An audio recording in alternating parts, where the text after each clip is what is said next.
All right, time for Media Watch now. James Creedon is with us in the studio. Good to see you, Hi, James. We're going to start with Obama, because in a few hours he'll be taking the podium in Chicago, his hometown, to speak to the American people for the last time as president, of course. In 10 days' time, Donald Trump will be sworn in. A lot of people have been talking about that online today. That's right. So you've got hashtags marking the moment, and I'll start with the official ones. No day is complete without a hashtag. Well, and especially an official hashtag.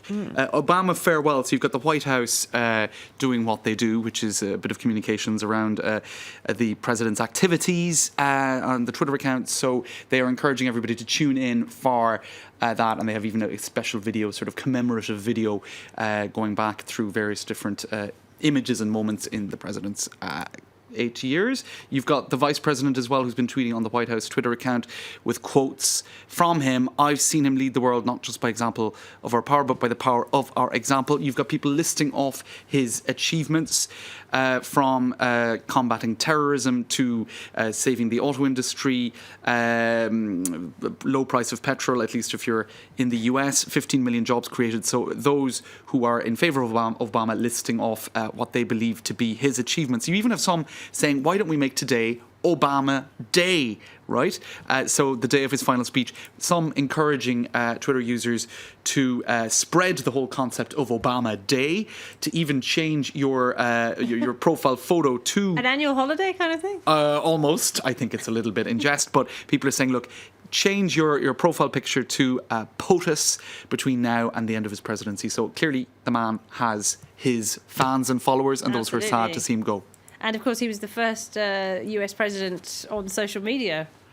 That's right. Indeed. And his successor has taken it up with gusto. But we'll talk about that later. Somewhat different style. Yes. The Obama legacy, of course, is the big discussion today. People are talking about what he will be remembered for. That's right, and it's not always positive because, of course, on social media, I've just shown you a whole load of positive tweets, but it's as divided a landscape as anywhere else when it comes to debating politics right now. So some people using the Obama legacy hashtag to say, Patriots, do you feel it? 11 more days until inauguration 2017. You have this person using information from Ron Paul's website. So we can conclude that the numbers are probably accurate about bombs dropped in 2016, the fact that Obama got the Nobel Peace Prize. Some people saying, well, hashtag Obama legacy. Some pointing here to the handover or the transition, and it looks like a messy transition from the point of view of this cartoon.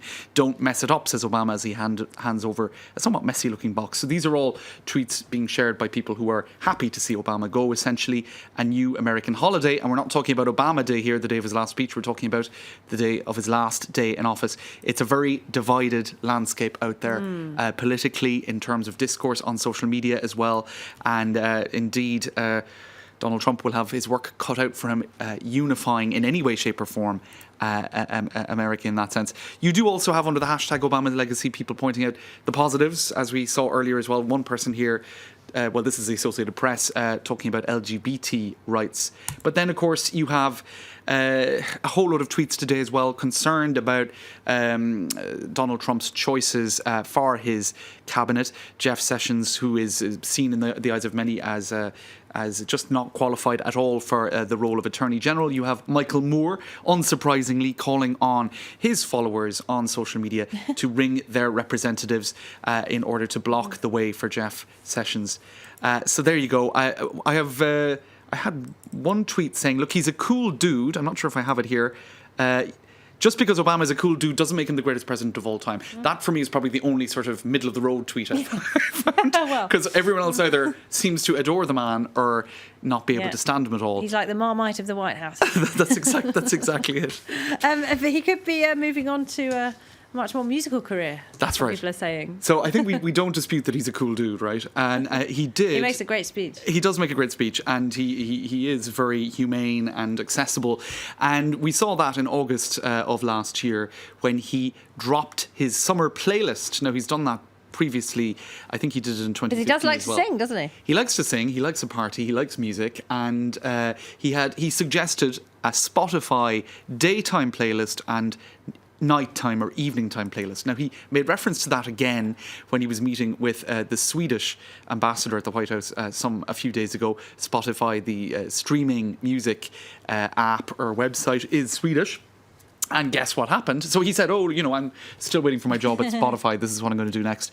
Well, Spotify saw the marketing opportunity. I bet they did. They tweeted him saying, heard you're interested in a role at Spotify. Have you seen this? And there you go. So he does have a possible job once he leaves the White House on the 21st. I'm sure they'd love to have him. James, thank you very much indeed. James Creighton there.